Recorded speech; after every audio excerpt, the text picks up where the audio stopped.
வணக்கம். என்ன செய்தியை பார்க்க போகிறோன்னு கேட்டிங்கன்னா, அசத்திய எடப்பாடி பழனிசாமி, அதிர்ச்சியில் ஸ்டாலின், அதிமுக தலைமையகத்தில் நடந்த கூட்டணி பேச்சுவார்த்தையும் தொகுதி உடன்பாடும். உண்மையாகவே தமிழக அரசியல் களத்தை எடப்பாடி பழனிசாமி திரும்பி பார்க்க வைத்திருக்கின்றார். என்ன விஷயம் அப்படின்றதான் விரிவாக இந்த வீடியோவில் நம்ம பார்க்க போகிறோங்க. உண்மையாகவே அசத்திட்டாரா அப்படின்னு கேட்பீங்க. சப்ஸ்கிரைப் பண்ணிக்கிங்க. அதற்கு பிறகு நாம் விரிவாகவே பேசலாங்க. எடப்பாடி பழனிசாமி டெல்லிக்கு அடிமை அப்படின்னாங்க. அடிக்கடி டெல்லிக்கு போகிறாருன்னாங்க. அமித்ஷா அதிமுகன்னாங்க. இது அதிமுக இல்லை, அமித்ஷா அதிமுகன்னாங்க. ஆனால் எடப்பாடி பழனிசாமி எதற்காக அடிக்கடி டெல்லிக்கு போனார்? ஒட்டுமொத்த 5 மாநில தேர்தலையும் கவனிக்கக்கூடியவர் அமித்ஷா. அவர் தமிழகத்துக்கு மட்டும் பிரத்யேகமாக வந்து அதிமுக அலுவலகத்தில் உட்காந்துன்னு பேச முடியுமா? அசாம் முக்கியம் இல்லையா? மேற்கு வங்காளம் முக்கியம் இல்லையா? பாண்டிச்சேரி முக்கியம் இல்லையா? கேரளா முக்கியம் இல்லையா? அப்போது இந்த 4 ஸ்டேட்டில் இருக்கிற ஒவ்வொரு கூட்டணி கட்சி தலைவர்களும் டெல்லியில் தான் போய் சந்திக்கிறாங்க. அதே மாதிரி எடப்பாடி பழனிசாமியும் கூட்டணிக்கு தலைமை தாங்கிறதா இருந்தால் டெல்லிக்கு தான் போக முடியும். அவர் சாதாரணமாக காங்கிரஸில் இருக்கக்கூடியவங்க மாதிரியோ இல்லை திமுகவில் இருக்கக்கூடியவங்க மாதிரியோ வெட்டியா இல்லை. உள்துறை அமைச்சர். ஒவ்வொரு முறையும் தமிழகத்துக்கு வருகின்ற போதெல்லாம் பாதுகாப்பு ஏற்பாடுகள் ஏகப்பட்டவை செய்யணும். எங்கிருந்து தெரியுமா? ஏர்போர்ட்டில் இருந்து அதிமுக அலுவலகம் வரைக்கும் மொத்த டிராபிக்கும் க்ளோஸ் பண்ணணும். அவருக்குன்னு பிரத்யேகமாக வழிவிடணும். அவர் வர்றதும் போகிறதும் மிகப்பெரிய பாதுகாப்புடன் நடக்கணும். அதனால் எப்போ பார்த்தாலும் அமித்ஷா வருவார், எப்போ பார்த்தாலும் கூட்டணி பேச்சுவார்த்தை நடத்துவார் அப்படின்னெல்லாம் முழுக்க அரசியல். ஜெயலலிதா காலத்தில் நடந்ததாப்பா அப்படின்னு சொல்லுகின்ற போது, ஜெயலலிதா காலத்தில் எத்தனை முறை இவங்க கூட்டணி பேச்சுவார்த்தையை உற்று நோக்கினாங்கன்னு தெரியல. ஜெயலலிதா போகலன்னு சொல்லிட்டு இவங்கெல்லாம் வந்து கம்பு சுற்றுவாங்க. ஆனால் ஜெயலலிதாவும் கூட்டணி பற்றி அங்கே போய் தான் பேசியிருக்கிறாங்க. கடைசியில் ஒருமித்த கருத்து வந்த பிறகு இங்கே வந்து உட்காந்து பேசியிருக்கிறாங்க. அதனால் எடப்பாடி பழனிசாமி டெல்லிக்கு அடிமையாகிட்டாரு அப்படின்னு சொன்ன கதையெல்லாம் இன்னைக்கு அதிமுக அலுவலகத்தில் ஒட்டுமொத்த தலைவர்களை கூப்பிட்டு உட்கார வச்சு கையெழுத்து போடுங்க வரிசையா, அதுலேயும் நான் சொல்கிற தொகுதி அளவுக்கு கையெழுத்து போடுங்க அப்படின்னு சொல்லிவிட்டு ஆளே இல்லாத கடையில் டீ ஆத்திர மாதிரி காங்கிரஸுக்கு 28 தொகுதி. மனசாட்சியோட சொல்லுங்க, காங்கிரஸில் யாராவது ஒருத்தர் தொண்டர்னு முன்னு வந்து நான் காங்கிரஸுக்காக 234 தொகுதியில் வேலை பார்ப்பேன்னு யாராவது சொல்லி கேள்விப்பட்டிருக்கீங்களா? மொத்தமே தலைவர்கள் தான் இருக்கிறாங்க. தொண்டர்களை உருவாக்கவே இல்லை. தமிழ்நாடு முழுவதும் பூத்து கமிட்டி போட்டிருக்காங்களா? போட்டிருப்பாங்க. நகரங்களில் மட்டும் போட்டிருப்பாங்க, மற்ற இடங்களில் போட்டிருப்பாங்களா? சத்தியமாக இருக்க வாய்ப்பே இல்லை. இப்போ ஒன்றுமே இல்லைங்க. ஒரு டி நகர்னு வச்சுக்கோம். டி நகர்லேயே ஏகப்பட்ட சந்து பொந்து இருக்குது. அதிலே எத்தனையோ கிளைக்கழகங்கள் இருக்குது. அந்த கிளைக்கழகங்கள்லாம் வந்து பார்த்தீங்கன்னா ஒரு பூத்து கமிட்டியை போட்டிருக்கணும். ஆனால் அந்த இடத்துல காங்கிரஸ் போட்டிருக்குமா? டி நகரில் பூத்து கமிட்டி போட்டிருப்பாங்க. ஆனால் டி நகருக்குள்ளே இருக்கக்கூடிய கிளைக்கழகங்களில் பூத்து கமிட்டி போட்டிருப்பாங்களா? போட்டிருக்கவே மாட்டாங்க. ஆனால் பாஜக பொறுத்த வரைக்கும் தமிழகம் முழுவதும் பூத்து கமிட்டி போட்டிருக்காங்க. சின்ன சின்ன குக்கிராமத்தில் கூட அந்த கட்சி இருக்கிறது. அவங்களுக்கு என்று தொண்டர்கள் இருக்கிறாங்க. அது மட்டும் இல்லை, தனித்தும் வாக்கு வங்கி அவங்க எவ்வளோ வெற்றி பெறுகின்றார்கள் என்ற விஷயத்தை காட்டியிருக்காங்க. நகராட்சி மற்றும் மாநகராட்சி தேர்தலில் கூட்டணியுடனும் வந்து பார்த்தீங்கன்னா பாஜக சமீபத்தில் என்னுடைய செல்வாக்கு என்ன என்பதை நிரூபிச்சிருக்கிறாங்க. இப்படி எல்லா விதத்திலும் வாக்கு வங்கியை நிரூபித்திருக்கக்கூடிய பாஜகவுக்கு 27 தொகுதியில் எடப்பாடி பழனிசாமி அடக்கியிருக்கின்றார். காங்கிரஸுக்கு 28 தொகுதி. உண்மையாகவே நான் சொல்கிறேன் பாருங்க, 2021 அதிமுக காரன் திமுகவை எதிர்த்து நிற்கின்ற பொழுது எவ்வளோ பணம் கொடுத்தானோ ஒவ்வொருத்தருக்கும் அதே அளவுக்கு பணத்தை காங்கிரஸ் தொகுதியிலையும் வந்து அதிமுக காரங்க கொடுத்துருந்தாங்கன்னு வச்சுங்களேன். 2021 வந்து அதிமுக ஆட்சிக்கு வந்திருக்கும். காங்கிரஸ் பீகாரில் தோத்த மாதிரி படுதோல்வி இங்கேயும் அடைஞ்சிருக்கும். ஆனால் கை சின்னம் தானே, கை சின்னம் தெரிய போதா, ரெட்டலை தெரிய போதா, அதனால் காசே கொடுக்குவானா அப்படின்னு வந்து 2021 வந்து பார்த்தீங்கன்னா காங்கிரஸுக்கு எதிராக நின்ற அதிமுக வேட்பாளர்கள் காசு கொடுக்கல. அப்படி காசு கொடுத்துருந்தாங்கன்னா காங்கிரஸ் பீகாரில் தோத்த மாதிரியே தோத்துருக்கும், அதிமுகவும் ஆட்சிக்கு வந்திருக்கும். அதோட காங்கிரஸ் இந்த அளவுக்கு 28 தொகுதி கேட்டு திமுக கிட்ட போராடி இருக்காது. நீ என்னையா 2021 கிழிச்ச, அதனால இப்போ கொடுக்க மாட்டேன் அப்படின்னு நாடாளுமன்ற தேர்தலையும் குறைச்சிருப்பாங்க, சட்டமன்ற தேர்தலையும் குறைச்சிருப்பாங்க. ஆனால் திமுக பொறுத்த வரைக்கும் மதசார்பற்ற அணி என்று காங்கிரஸை சேர்த்துக்கிட்டு ஒரு பெயர் எடுத்து விட்டதனால காங்கிரசுக்காக, அதாவது மதசார்பற்ற அணி என்ற ஒரு பெயருக்காகவே 28 தொகுதியை அள்ளி கொடுத்திருக்கிறது. ஆனா பாஜக இடத்துல எடப்பாடி பழனிசாமி அடிமையாயிட்டாரு. அவரால் பாஜக தாண்டி ஒன்றும் பண்ண முடியாது. இந்த முறை தனித்தலாம் நின்று இருக்கிறாங்க, செல்வாக்கை நிரூபிச்சிருக்கிறாங்க. ஸோ அதனால எடப்பாடி பழனிசாமியை பொறுத்த வரைக்கும் குறைந்தது 31 தொகுதியாவது கொடுப்பாருங்க. எடப்பாடி பழனிசாமியை பொறுத்த வரைக்கும் ஒரு 140 தொகுதியில் தான் நிற்பாரு, மொத்தத்தையும் கூட்டணி கட்சிகளுக்கு விட்டு கொடுத்துருவாரு அப்படிலாம் பேசினாங்க. ஆனால் நாம இங்க வந்து பார்க்கும்போது தான் தெரியுது, ஐயா சாமி திமுக தான் அலறிக்கொண்டு கூட்டணி கட்சிகளுக்கு அள்ளி அள்ளி வழங்குது அப்படின்னு நல்லா தெரியுது. உண்மையா சொல்லு, கம்யூனிஸ்ட் கட்சிகளுக்கு தொண்டர்கள் இருக்கிறாங்களா? ஊரில் இருக்கக்கூடிய பிரச்சனைக்காக கம்யூனிஸ்ட் கட்சிக்காரன் போய் 2 பேர் நின்னானா, ஊர் மக்களை பொறுத்த வரைக்கும் கம்யூனிஸ்ட் கொடியை பிடிச்சிக்கிட்டு எங்களுக்கு பிரச்சனையை தீர்த்து கொடு அப்படின்னு அந்த கம்யூனிஸ்ட் கட்சி தலைவருக்கு பின்னாடி நிற்பாங்களா கண்டி? கம்யூனிஸ்ட் கட்சிக்கு தொண்டர்களே இல்லை. அப்படி தொண்டர்கள் இருந்தாங்கன்னு வச்சுக்கலேன், கம்யூனிஸ்ட் கட்சியினுடைய அங்கீகாரம் ஏன் போகுது அகில இந்திய அளவில்? அதனால அங்க கம்யூனிஸ்ட் கட்சிக்கும் தொண்டர்கள் கிடையாது, காங்கிரஸுக்கும் தொண்டர்கள் கிடையாது.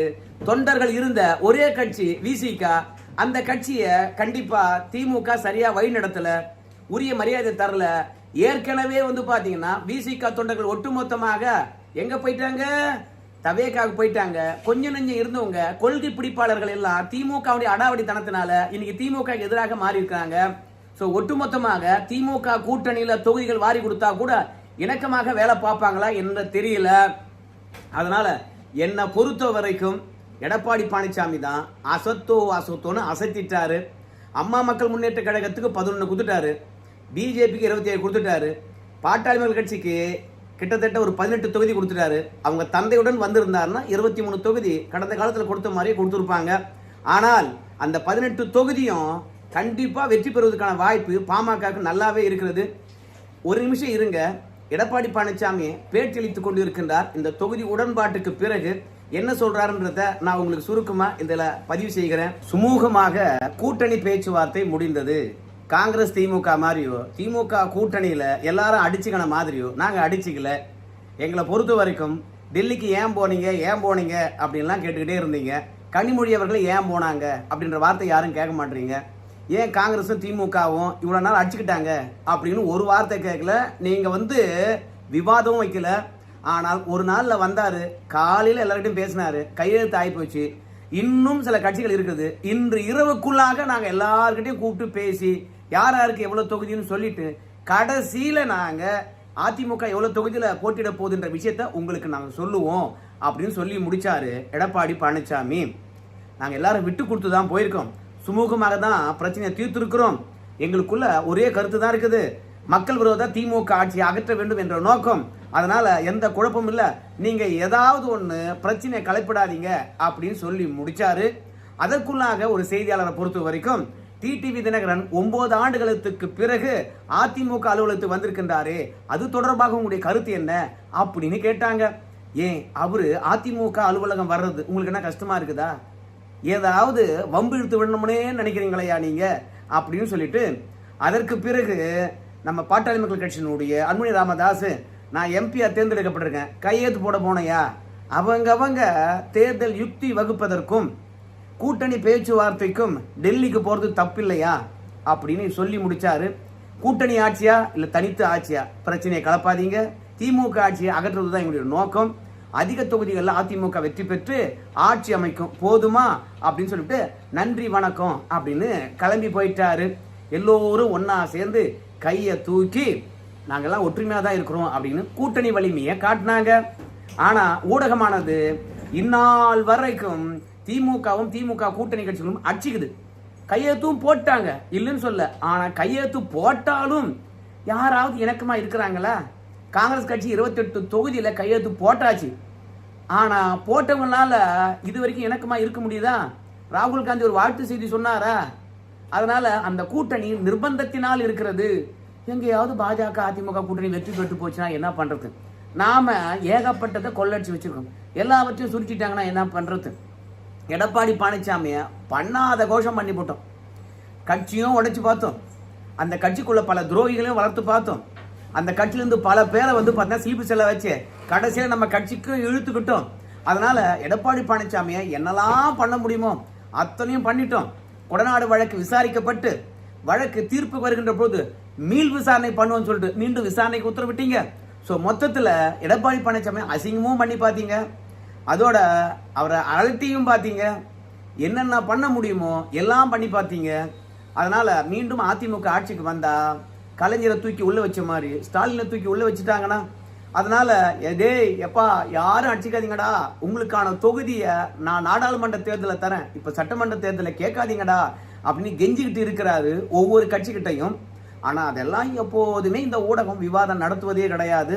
ஆனா காலையில வந்தாரு, வேலையை முடிச்சோம், பெரிய கட்சிகளுடன் கூட்டணி பேசிட்டோம், இன்று இரவுக்குள்ளாக மற்ற கட்சிகளுடன் பேசிடுவோம், சுமூகமாக நாங்கள் எல்லாரும் கலைந்து செல்வோம் அப்படின்னு சொல்லியிருக்கிறாங்க.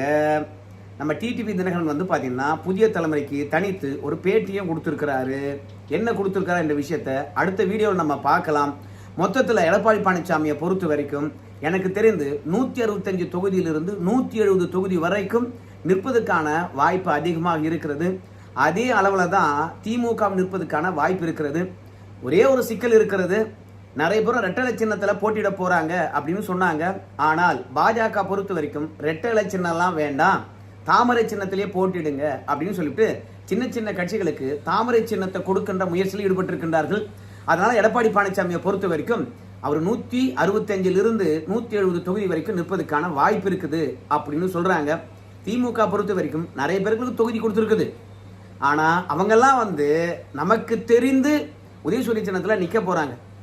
அப்பா உதயசூரியனை பொறுத்த வரைக்கும் அதிமுக விட அதிக தொகுதிகளில் நிக்குது இல்லையா அப்படின்னு நீங்க ஸ்டிக்கர் ஓட்டலாம். ஆனால் திமுகவுக்காகவே 75 ஆண்டு காலமாக உழைச்சவனுக்கு அந்த சீட்டை கொடுத்து அதுல உதயசூரியன் சின்ன நிக்கிறது பெருமை. ஆனா எவனோ ஒருத்தன் யாருக்கோ உழைச்சிட்டு அவன் உதயசூரியன் சின்னத்துல நின்று சீட்டு வாங்கிட்டு போனா அது திமுகவுக்கு பெருமையா இல்ல திமுக உடன்பிறப்புகளுக்கு பெருமையா? அதனால கிட்டத்தட்ட 170 தொகுதியோ 180 தொகுதியோ திமுக உதயசூரியன் சின்னத்தில் நின்னாலும் அது பெருமை கிடையாது. உழைச்சவனுக்கு சீட்டு இருக்குதா, அதான முக்கியம். ஆனா எடப்பாடி பழனிசாமியை பொறுத்த வரைக்கும் உழைத்தவனுக்கு உறுதிப்படுத்தி இருக்கின்றார் சீட்டை. அது மட்டும் கிடையாது, டெல்லிக்கு போனாங்கன்னு சொல்லிட்டு எப்ப பார்த்தாலும் அவதூறு பரப்பியிருந்தீங்களே, இன்னைக்கு கச்சிதமாக கூட்டணியை முடிச்சிருக்கிறோம். இதை பற்றி யாராவது பெருமையா பேசுவீங்களா? எடப்பாடி பழனிசாமியினுடைய சாணிக்கத்தனத்தை பற்றி உங்களுடைய கருத்து என்ன? அதுலயும் ஆளுங்கட்சியா இருக்குது பாஜக, அதாவது அதிமுக மிரட்டி தான் கூட்டணிக்குள்ளே கொண்டு வந்தாங்க. ஒரே ஒரு ரெய்டு தான் எடப்பாடி பழனிசாமியினுடைய மாமனார் வீட்டுக்கு அனுப்பிச்சாங்க.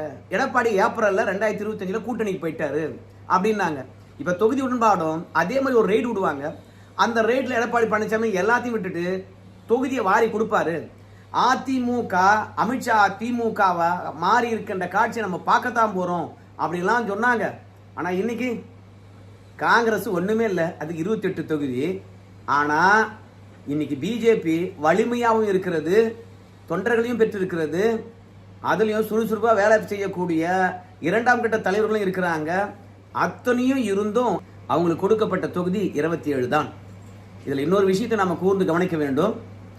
ஏற்கனவே நாடாளுமன்ற தேர்தலில் பாஜக தன் தலைமையில் கூட்டணி போட்டு நாடாளுமன்றத்தில் நிறைய பேரும் தேர்தலில் நின்று மக்களிடையே அறிமுகமாகி இருக்கக்கூடிய அதே ஆட்கள் தான் இந்த முறை தேர்தலில் நிற்க போறாங்க. ஸோ அதனால வெற்றி வாய்ப்பும் உறுதியாக போகுது பாஜகவுக்கு. அதே மாதிரி தான் அதிமுக பொறுத்த வரைக்கும் கடந்த தேர்தலில் யாரெல்லாம் வெற்றி பெற்றார்களோ அவங்களுக்கு தொகுதி கிடைக்க போகுது. அதையும் தாண்டி யாரு மக்கள் செல்வாக்கு பெற்றவர்கள், யாரு திமுக இணையாக செலவு செய்வார்கள், அவங்களுக்கு பாத்தீங்கன்னா தொகுதிகள் போக போகுது. அதனால சென்ற முறை கை சின்னமா நம்ம ஜெயிச்சிருவோம், பணம் கொடுக்க வேணாம் அப்படின்னு ஒதுங்கி நின்று பணத்தை விநியோகம் பண்ணாதவங்க கூட இந்த முறை உதயசூரியன் சின்னத்துடன் மோதுறதை விட கூட்டணி கட்சியில் இருக்கு இல்லையா, அவங்க போட்டியிடுகின்ற தொகுதியை அபேஸ் பண்ணோம்னா அதிமுக ஆட்சியை பிடிக்கும் என்பதனால நிச்சயமா கூட்டணி சின்னத்துல எவெல்லாம் நிக்கிறானோ திமுகவில் அத்தனையும் அபகரிக்கப்படும். அது அதிமுக வலிமை சேர்க்கும். இந்த திட்டத்துடன் தான் அதிமுக ரெட்டையில அதிக தொகுதியில நிக்குது. 2-1 மோதி பார்த்துருவாங்க. நாங்களோட தொகுதி உடன்பாடு எப்படி இருக்குமோ, எடப்பாடி பழனிசாமி மிரண்டுடுவாரோ உருண்டுடுவாரோ அப்படின்னு நான் நினைச்சேன். பரவாயில்லைங்க, எல்லோருக்கும் தகுதியின் அடிப்படையில் அழகாக தொகுதியை பிரித்து கொடுத்திருப்பது மகிழ்ச்சியாக இருக்கிறது. ஸோ இந்த விதத்தில் எடப்பாடி பழனிசாமி அசத்தி இருக்கின்றார். எடப்பாடி பழனிசாமியினுடைய துளி சாணிக்கியத்தனம் கூட நம்ம முதலமைச்சர்கிட்ட இல்லை.